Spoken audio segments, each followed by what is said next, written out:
Well, hey guys, welcome back. Today we're taking a look at a Walthers Mainline item. Now, Walthers Mainline is a budget-friendly line of products.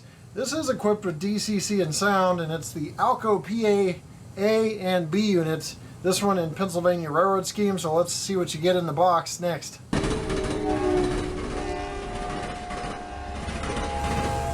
Alright, you saw the exterior, so I just slid this styrofoam casing out of the box here. Do have some documentation, including lighting features on this manual here, decoder features and specs, and it talks about the digital sound. On this side it shows sound decoder functions. This is a limited decoder, but it does have some functions from soundtracks.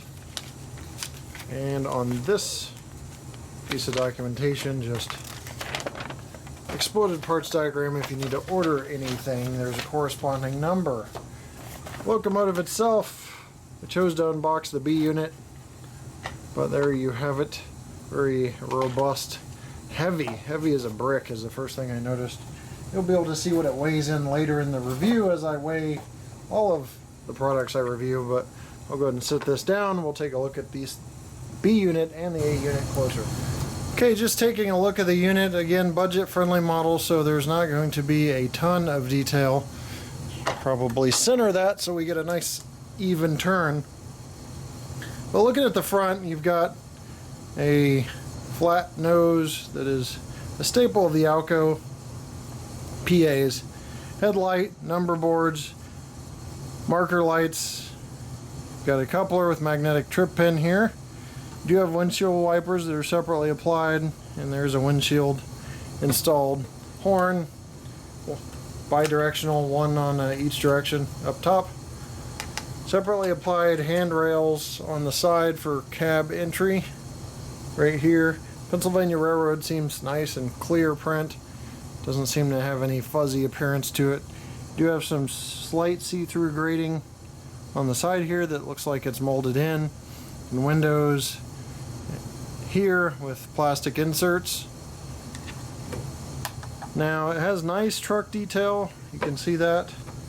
A little difficult with the black, but I will zoom in on the truck detail.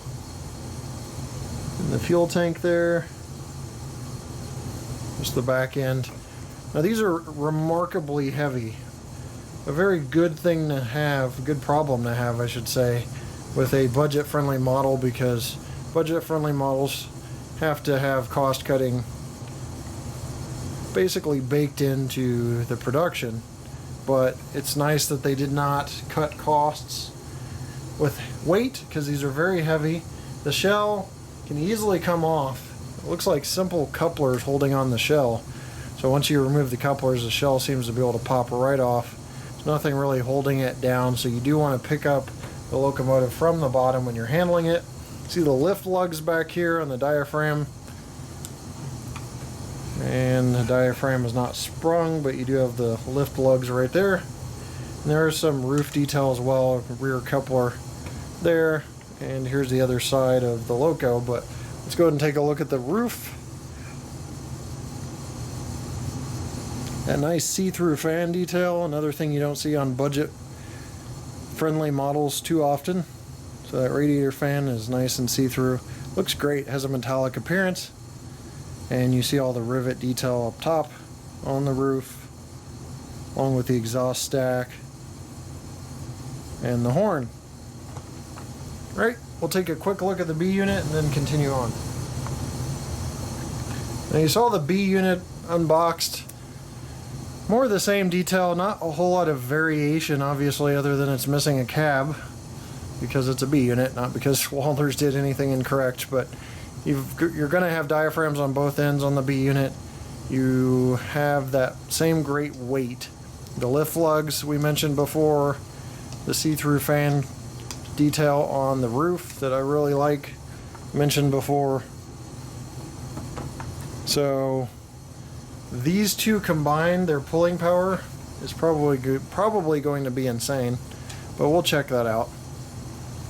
So very cool detail on these, basic enough to keep it in the budget-friendly realm, but also detailed enough with some smart usage of molded-in details, such as the see-through grill or slight see-through grill on the side, and the detail that you'd expect on a higher-end model, like the see-through fan detail on the roof. When you apply track power, there's no startup sequence or anything. It just goes straight to running idle on the prime mover.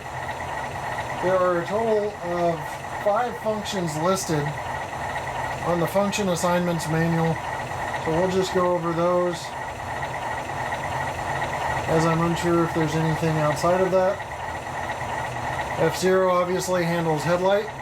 It's a nice bright LED light. It is white with a slight golden appearance. It doesn't have that LED blue that sometimes comes through.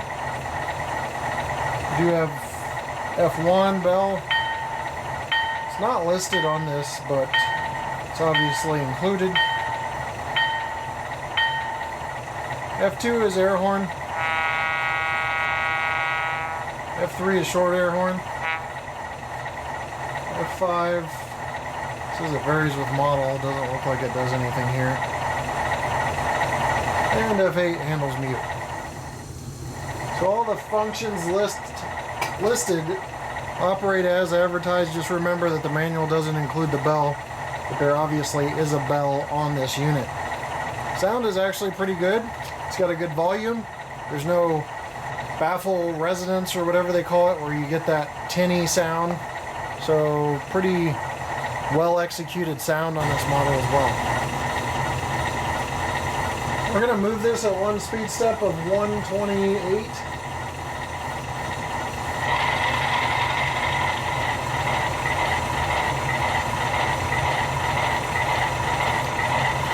Kind of analyzing the slow speed control. Seems to be very smooth with just a slight lurch at one speed step. This is also not broken in. 2.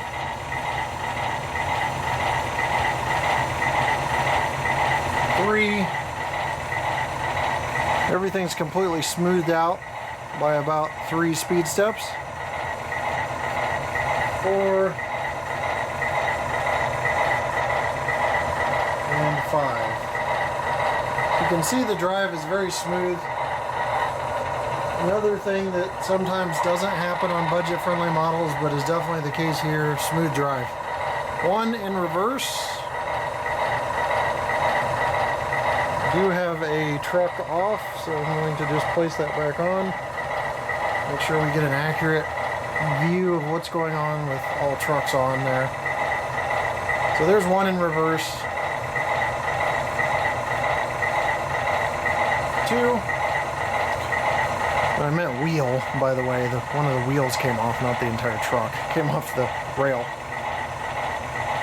Again, completely smoothed out by a very low speed step. 3, 4, and 5.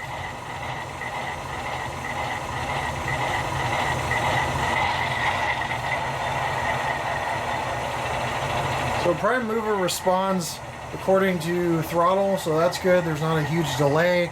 That's usually another problem you sometimes find in locomotives, both high-priced ones and low-priced ones. So there is the operation of the A unit. I'll do the B unit off camera, and if anything sticks out, I'll let you know. But other than that, we will go to weight. Alright, here we are on weight. Looks like we're starting off in grams. 760 grams. 0.760 kilograms. That's over 1.68 pounds for just the A unit. That's 1 pound, 10.8 ounces, or 26.8 ounces. So now, I'm going to add the B unit. You can do some math if you need to know how much the B unit weighs by itself, but these things are just massively heavy. 53.2 total ounces, 1,510 grams, 1.510 kilograms. That's over 3 1/3 pounds. So that's why I was hurting my wrist. That's why it made me feel like I needed to go to the gym, is because this is very heavy. So I can't wait to see what this pulls, and we'll see it together next. Alright, we're ready to go on a pull test check here.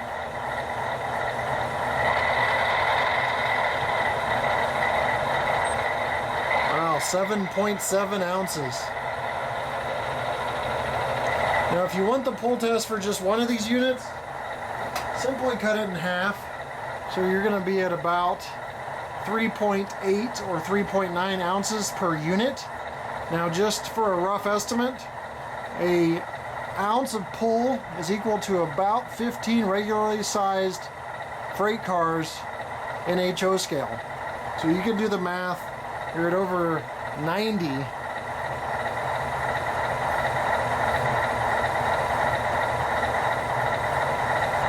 You're at over 105 cars, almost 120 freight cars with this AB unit combined.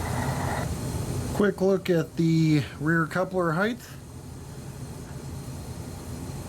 Looks to be about dead on, but you have a better view than I do, so if you see something different, then just make a note of it in your mind,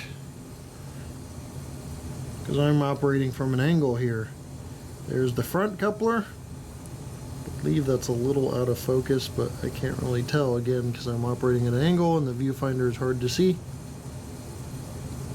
But there you go, front and rear coupler heights. I'm going to check the NMRA wheel gauge, see if they are in spec.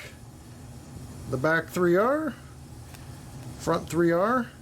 I'll do the same with the B unit off camera and let you know if there's any issues, just to save time. Alright, time for some final thoughts on the Walthers Mainline Alco PAs. Really, I was impressed out of the box, and I don't very much these days get thrown off or surprised, but for a budget-friendly model, they had decent detail, they had really good weight. I think the sound is nice, and any corners I expected to see them cut, they did not. For example, the B unit, they can limit the decoder even more. They can not provide a sound decoder, but have it a DCC only decoder. They can do the limitation where it doesn't do horn and bell. The B unit does all of those things. It does horn, bell. You can get a nice stereo effect if you want, or you can program it to be silent. The weight was just super impressive. Detailing on Walthers Mainline obviously is not going to have every little thing, but you know, just nice, decent thickness on the windshield wipers and things like that was a nice touch. The see-through fangirls on the top, a nice touch as well. So looking for anything wrong on this model, especially considering it's the Mainline and supposed to be budget friendly, the only thing I could even find to really even say anything about is that the shell can easily be removed, but that should be a positive, right? Because I do get frustrated with some of the steps you have to take to remove shells from some manufacturers. The only problem it can hinder during operations is you want to make sure when you set it down on the track, you push down on the shell. That way it's not riding up, way up above the trucks and looking like something that might be out of O scale. So you just simply press down on both, make sure they're seated, and you're good to go. Other than that, I mean, that is just really stretching for it, but a very good product overall. I don't really have anything to run with this, so I'm going to leave you with a run by of just the units going by on my grade crossing. You'll get a little grade crossing sequence, and we'll see you next time right here on my channel. Take care.